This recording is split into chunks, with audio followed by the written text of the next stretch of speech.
The Locked On Podcast Network put out its top 100 players in the NFL. There's some things we agree with and plenty we don't. We're breaking that down for you today on the Locked On NFL Scouting Podcast.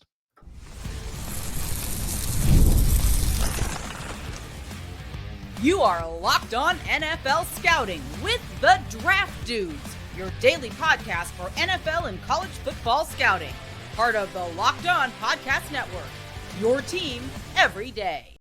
What's better than this? It's guys being dudes here on the Locked On NFL Scouting Podcast. We're the Draft Dudes. I'm Joe Marino from Locked On Bills. He's Kyle Krabs from Locked On Dolphins.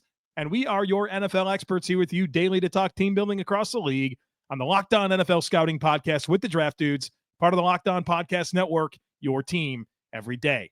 Want to issue a big thank you, shout out, and welcome to our everydayers. Those of you who never miss a single episode, we appreciate you all being here very, very much. Today's episode is brought to you by FanDuel. Right now, new customers can get $150 in bonus bets when your first $5 bet wins. Joe, happy day before training camp for 80% of teams day to you. The news cycle certainly kicked up over, really last week when we had no shows together. Funny how that worked. What in the world? Every fun contract in the world happened. It's like, all right, you guys did your 32-team series. You did your coaches and your quarterbacks. Now's that wiggle room where you could do some topical stuff and react to things that are happening, but you're not going to do it because it's been a totally dead summer. Cool. That's when we're going to drop everything. Yeah, but that's on you, dude. That's on you. This has been a summer of the NFL nuking your content, and I aligned with it, and now I'm part of this. Like, right, you agreed to the content calendar plan for last week. Yeah, so although I was very thankful that I did my show on Friday last week for Dolphins on Jonah Savainaya's outlook for signing a rookie contract, and they waited until after 4 p.m. for it to be announced that they did sign. Okay. So they did not nuke me on Friday, and I prayed to the football gods, please don't do this, and they heard me. All right, that's excellent. So also excellent, the effort to put don't agree with everything on this list, but it was an excellent effort for the network hosts to all collectively submit ballots for the top 100, and we're gonna go through a lot of the top 100 for Locked On's NFL branch, and they put together a list of their top 100 players, and Joe and I each have our individual ballots. Very interesting to see kind of the contrasts and players that are higher for one of us than the other, and to see whose fault it is. Like, it's my fault that Derek Stingley's as high as he is compared to where Joe feels. We're like 30 spots apart in our individual ballots, and he landed in the middle for the two in between. But you want to start with the top 10? Reluctantly, yes, I do, Kyle. Okay. Krabs. Put it on the screen. So as voted on by the entirety of the Locked On NFL channel, Lamar Jackson, Patrick Mahomes, Josh Allen, Myles Garrett, Joe Burrow, Justin Jefferson, Jamar Chase, Micah Parsons, Patrick Surtain II, Saquon Barkley, the top 10 players in the NFL entering 2025 as voted on by the entirety of the Locked On NFL channel. It is worth noting that neither one of us had the top two players in our top two.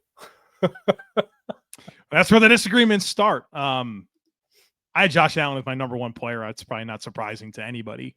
Well, and maybe it is a surprise for people to find out, although not if you've seen Josh Allen's stats against Dolphins.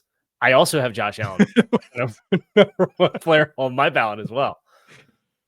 I sort of hate these conversations because I think the Mount Rushmore of NFL quarterbacks right now is Allen, Mahomes, Burrow, and Jackson. I think they're all tier one elite players that their teams are thrilled are their team signal callers. So I hate this idea of like, well, you got to put one ahead of the other because I think they're all in that top tier. But the reason I put Josh Allen at number one is he's the most prolific scoring quarterback the NFL's ever seen. He's got the most touchdowns per game in NFL history. And the narrative that people wanted to point to take away from that was, well, there's turnovers. And you're not wrong. There's been turnovers. I think if you look at the EPA, lost on turnovers, you would realize that there's some context there that's meaningful. And he's also never had a postseason turnover of consequence. He's actually the lowest interception percentage in NFL history in the postseason. And he just came off of a season where he had the lowest percentage of plays that resulted in a sack, fumble, or an interception in the history of the NFL, only 4.2%. So I've got the most prolific scoring quarterback in NFL history and a guy that has been historically great recently at taking care of the football. He's historically great taking care of the football in the playoffs. And I put him at number one for those reasons. And I mean, Lamar Jackson's awesome, but his playoff resume is pedestrian. He's got an 84.6 passer rating in the playoffs, 243 yards per game, 13 touchdowns, and 11 interceptions. Patrick Mahomes has been the quarterback of the 15th scoring offense each of the last 2 seasons. So, yeah, they're all worthy of the conversation, but that's what separates Josh from Lamar and Patrick for me at this point in time. So for me, it really just came down to, I think the top 3 guys all played at a similar level within their respective styles of play for me, which was Josh, Lamar, and Joe. Obviously, Patrick has that late season magic, but as you kind of outlined offensively, they've just kind of been a different beast the last couple of years. And last year there was a lot of injuries. That was a piece of that, and you understand that, right? But these are very complicated pictures that are all being painted. I thought Josh had the least to work with last year between Triple Crown, Jamar Chase and T. Higgins, and Mike Gesicki's a really limited player in anything other than being a middle of the field seam target, but that's what Cincinnati asked him to do. And then, obviously Baltimore with the 12 personnel package and the wide receivers aren't as necessarily as good as what Cincinnati's are, but Khalil Shakir, really good role player. But if you put him on the rankings list with Zay Flowers and Rashad Bateman and Jamar Chase and where's he ranked? Honestly, where's he ranked? Bottom of the list? Bottom. Yeah, he's a right? specific slot type player. Yeah. All of that for me was just kind of like, hey, all these guys are playing at such a very close. It became less about the individual players and more about what was around them for them to perform at that level. And that's what had me put Josh Allen at 1. So 2 completely different paths get us the same conclusion. Our colleagues don't see it that way.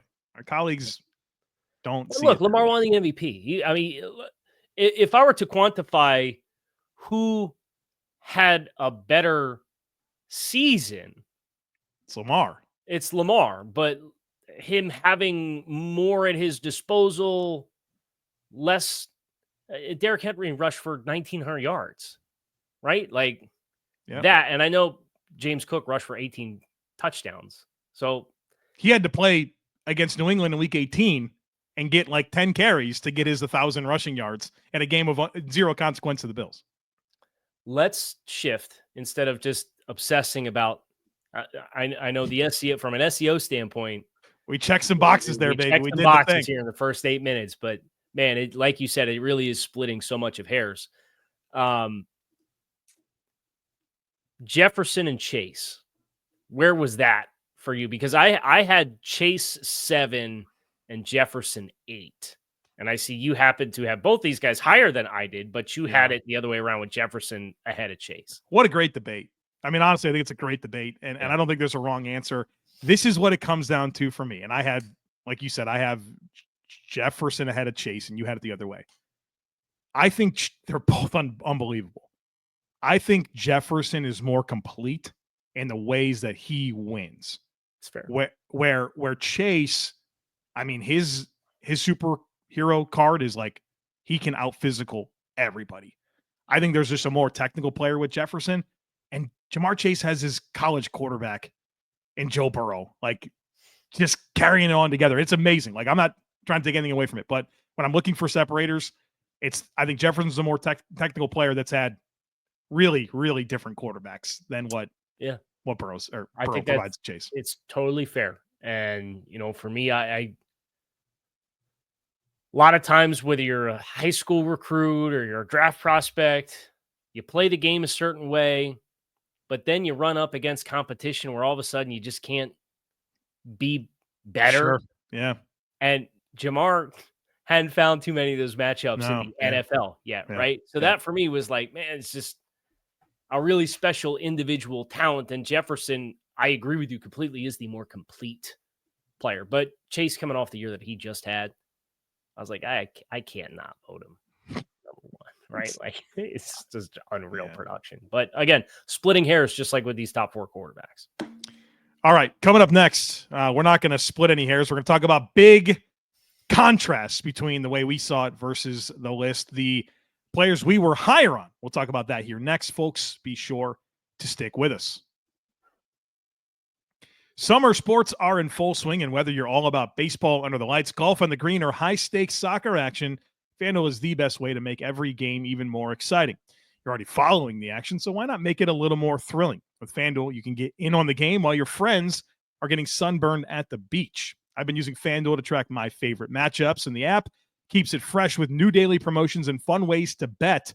I love logging in each morning, checking out the profit boosts, and taking advantage. Lately, it's been a lot of same-game parlays for Major League Baseball. And you can get in on the future bets for football. If there's a player that you're expecting to break out, you can go get the over on their stats, or a team that you really like, you can go get the over on their win total, plus the awards. All the football futures bets are there for you. And if you're new to FanDuel, new customers can bet just $5 and get $150 in bonus bets if your first bet wins. So open the FanDuel app today or visit FanDuel.com/lockedon to get started.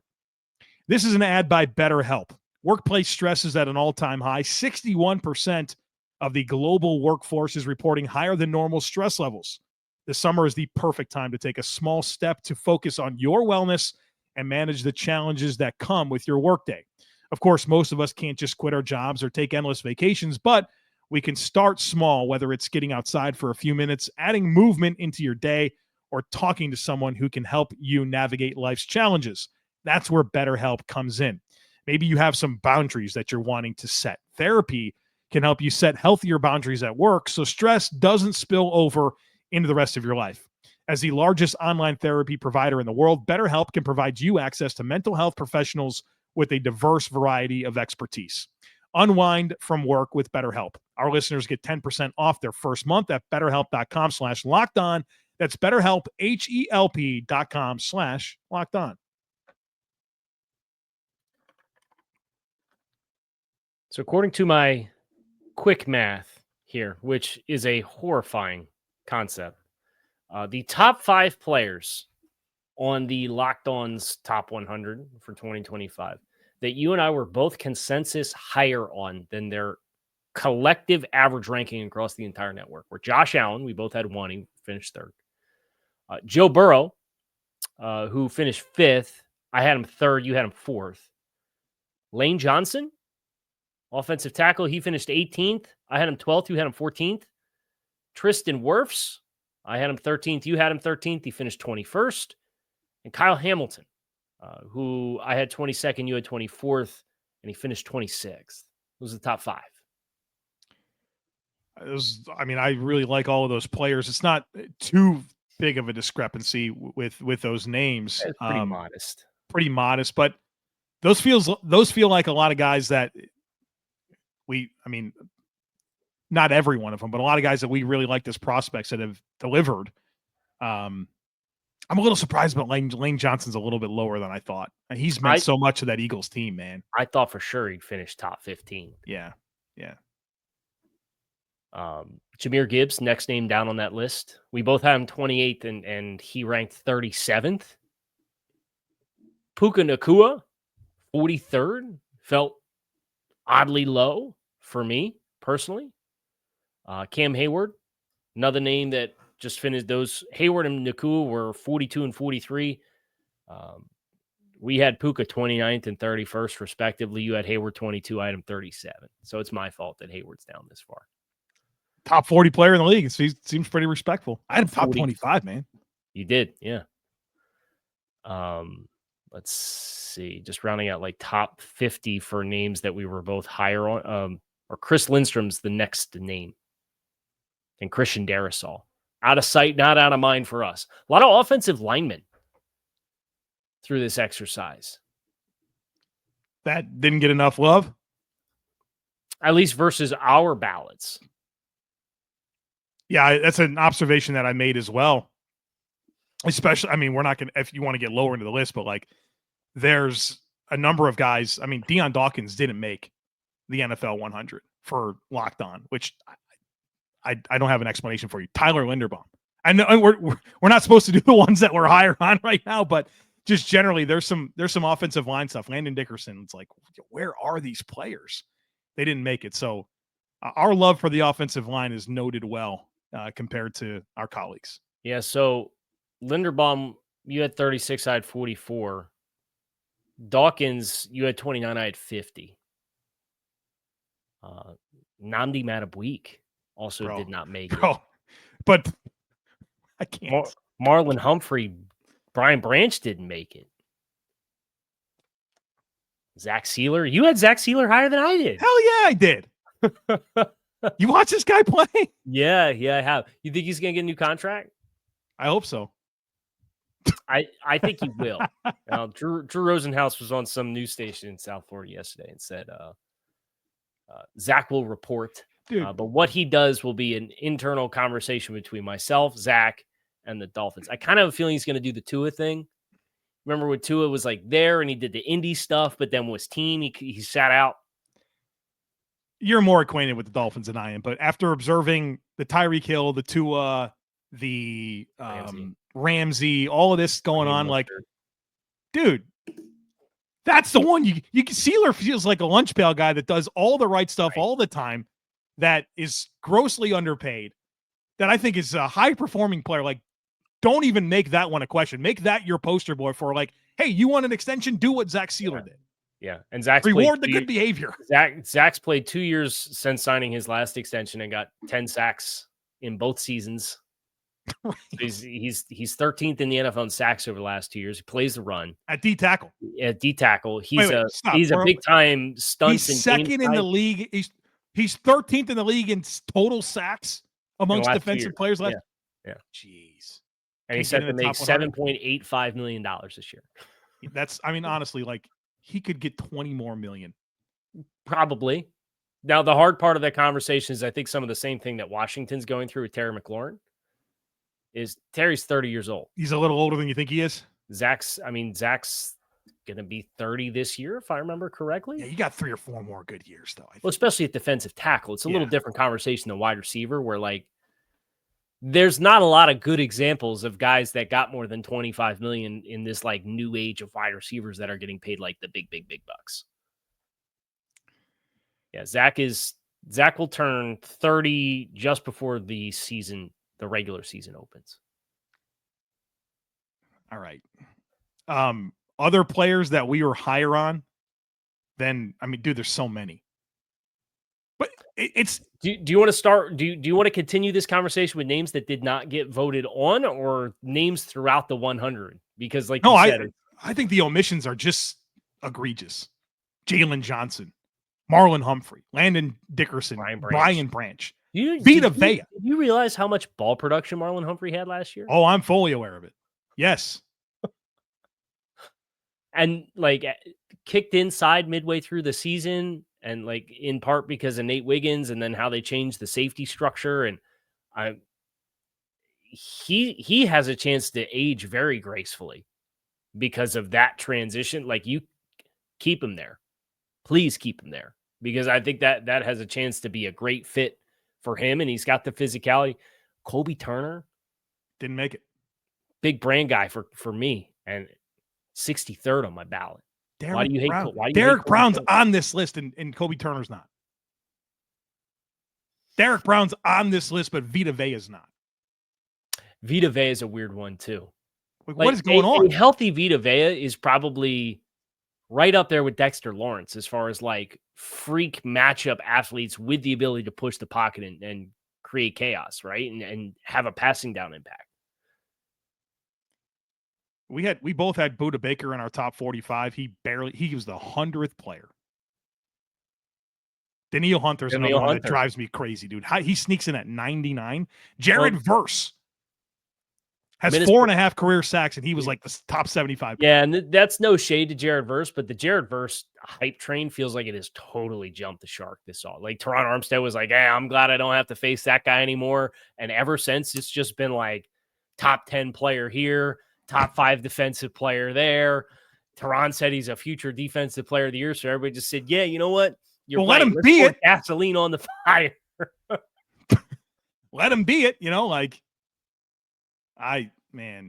Christian Benford. 35th maybe I'm crazy on him. But he couldn't get a vote on the Fowler. Not a single vote. Joe, I was beside myself. The NFL's Rodney Dangerfield. Maybe, can't get no respect. The least amount of yards per coverage snap in the NFL last year. Keep in mind, the defensive player of the year was a corner. So, is it the stigma? Is it the pedigree? What is it? I think it's pedigree, right? So he's a 6th-round pick out of Villanova. I don't think a lot of people even know he starts for the Bills, let alone that he's been a top 5 corner over the last 2 seasons. I'm sorry. You can't take 70 NFL coaches, scouts, and executives and take a poll and not tell me a single person had the wherewithal to remember Christian Benford's name to throw him on your ballot. That's ridiculous. He's been outstanding the last 2 years. He made the NFL 100. He made the list, though. He made our list, the Locked On list. And he was top 50. I just lost his spot. We both had him top 45. Top 45. Okay. So I hope I was sufficiently respectful to Christian Benford. You had him as your 43rd player. I think that's very reasonable. You know who else has been outstanding recently that I think is probably ranked too low on our list? Leonard Williams. Buddy has not let off at all. No. Remember when he got traded? It was kind of like you thought it was like, oh, his best days are behind him. Mm-mm. And that was how many years ago? And he's still every bit of a disruptive, top 10 interior defensive lineman in football. I had him 61. You had him 56. The list had him at 86. So he made it. Yeah. It's good. We could be higher. We want to do the other side of the coin next? We will do the other side of the coin next, folks. Great. Stick with us. Guys, you've probably heard of Viagra or Cialis. Maybe you've even tried them. But if you're looking for something beyond the usual pill, it's time to meet Rugiet Ready. Rugiet Ready is a next-gen prescription treatment designed to amplify arousal in the brain and boost blood flow. Unlike the usual pills that can take hours, Rugiet's 3-in-1 formula dissolves under your tongue and kicks in fast, on average, in 15 minutes. Effects can last up to 36 hours, so you can stay confident and in control when the moment is right. If traditional options haven't worked, Rugiet might be the answer. Over 150,000 men have already made the switch. Head to Rugiet.com/LockedOnNFL and use code LockedOnNFL to get 15% off today. That's RUGIET.com/LockedOnNFL and use promo code LockedOnNFL for 15% off. Individual results may vary with prescription treatment. Compounded drugs are permitted to be prescribed under federal law, but are not FDA approved and do not undergo FDA safety, effectiveness, or manufacturing review. Please visit the Rugiet website for full safety information. Hey, by the way, we didn't talk about this one. How pissed off are you for Levi and Wuzariki? Because I'm very pissed off for Levi. Torn ACL, Dan Campbell announced over the weekend. Guy finally had a healthy season last year. It's been I think he played 600 snaps. You're like, okay, the disruption, you're seeing it. It's finally going to happen for Levi. Going to miss another year. And then he parlayed that into a 1-year, $4 million contract. It's kind of like a prove it deal. It's like, wow, what was last year? It sucks, dude. And he had some nice incentives baked into that contract, which obviously he's not going to be able to get. And they, with him and Trevor Nawasaki, they'll go into some odd fronts, and those are two important players for that part of the scheme. Obviously, we don't know exactly what it's going to look like with Aaron Glenn gone, but with Aleem McNeil coming back off of an ACL in late season ACL. Yeah, late season. Aiden coming off of the leg injury. It's like they don't really have a second edge guy anyway. I think Pascal's on the non-football injury or the pup right now too. And he's kind of always we got to get to work and sign some veteran defensive linemen here in Detroit. But Levi, for as promising as it was, he did not make anybody's top 100 including either of our individual ballots, obviously. But we are going to look at the names that came in a lot higher than where we had them ranked. And there's no shortage of options here. You want to start with people we didn't vote for that made it? Or do you want to start with... Yes. Yes, I do want to start there because I want to talk about Calais Campbell and how on earth this is a top 50 player for us. Listen, Calais was awesome last year. But... was he better than Zach Sieler? No, he was not. Okay. All right. Cool. Very clearly on a snap count. And anytime you tried to extend beyond that snap count, I think it became very apparent when you watched him play. He's a 38-year-old, 6'7" defensive tackle, right? Like our colleagues think he's a top 50 player in the league. Keeping in mind, he wasn't on either of our ballots. Do you realize if you'd have asked me in November, he'd have made it. But in December and late in the year, and they're letting him play more because he's trying to collect his snap incentive or his sack incentives and earn more money. It did not finish very gracefully for Calais. If we're being honest and authentic about what the tape showed, he looked like a 38-year-old, 6'7" defensive tackle who's played 20 years in the league. I'm not a math guy, but the math that needs to work out for him to be omitted from at least mine and your ballots, and how high he would have to have been on everyone else who submitted. And I don't think every co-host did. I don't know how many submitted. About the only Dolphins player that got any respect for the voting last year. From Brad the Chubb, only player anybody had a respect for. But Brad Chubb made the list. Yeah, I did have Bradley Chubb 98, but he snuck him in. That's fine. Snuck him in. This is the Homer move of Homer moves. But for Calais to make it over Nnamdi Madubuike and Zach Sieler and Vita Vea and Kobe Turner, that to me does not pass this. DeForest Buckner didn't make it. Now, I had DeForest 99. I think we established in our Colts show that you were higher on DeForest than I am still, and that showed in our ballots. What happened, 66? Yes. Yeah. All right. Laramie Tunsil? Houston Texans. Go ahead. Let me ask you a question. If Laramie Tunsil doesn't get traded for the entire GDP of a small country back in 2019, does Laramie Tunsil have the reputation that Laramie Tunsil continues to have? I think it's extremely helpful. It's the only offensive lineman that has all of this publication of being traded for all this and how much he's worth. And we still false start once a game. And I know it's 5 yards here and there, but it is a fatal flaw in the Death Star of Laramie Tunsil. The exhaust port's bigger than 2.5 meters or whatever the accurate Star Wars reference is. The Houston Texans are desperate for offensive line help, and they couldn't have been more eager to trade him away. I didn't put him on ballot. And replaced him with Cam Robinson. Kyle. Or end of discussion. End of discussion.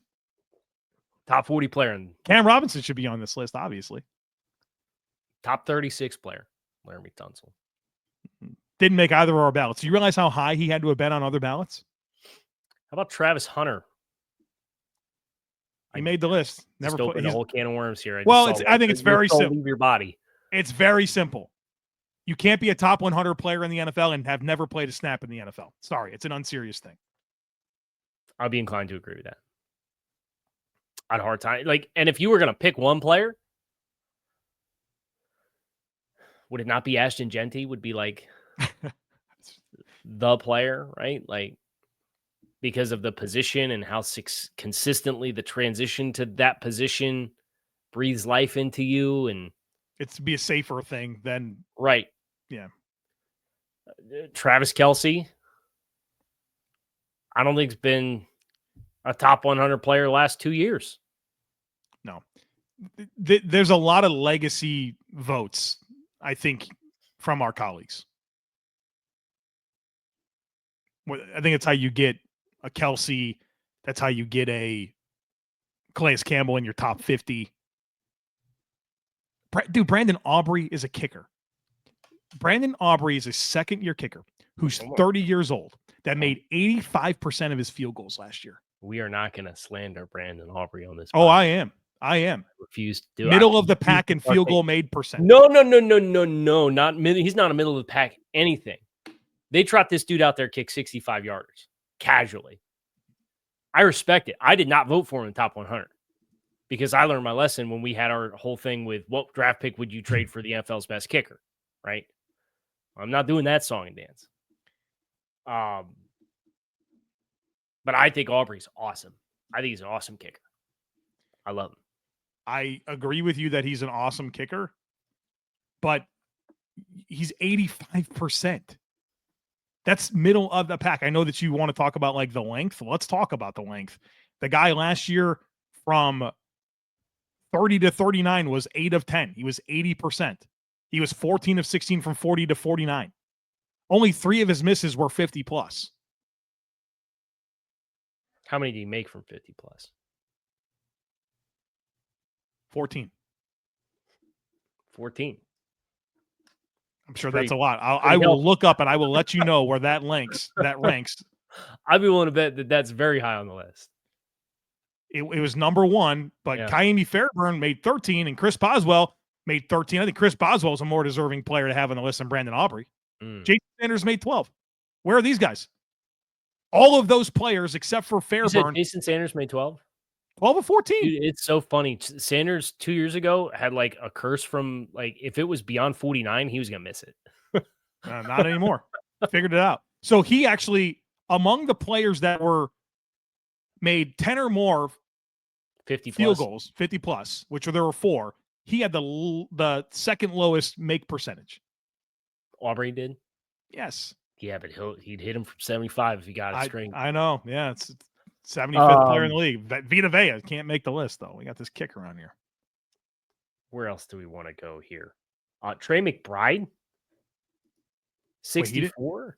He made the list, though, right? Yeah, he ranked 64th. We both had him 48th. We both had him a top 50 player. We give them flowers there, and the Cardinals obviously felt some type of way because they gave him what was briefly the top paid contract. We were both big Chris Olave guys coming out. 83. T. Higgins didn't make the list, but Chris Olave did. Any parting thoughts? Danielle Hunter at 99. I had him 25. You had him 62. That's my parting thought. I apologize for my part in that. I had him too low. That was another player that the team that had him told you what they thought of him. When they random gave him extension. Like a top 3. Here's $30 million. I think it was like $500,000 more than what Crosby got. So they were like, "Yeah, we'll top you off. Why not?" Sneak him in there. That is gonna do it for us here today on Locked On NFL Scouting. Kyle Krabs, Joe Marino, we appreciate you guys as always for checking out the show. Make it a great rest of your day. We will be back again tomorrow, and we will hope to see you then.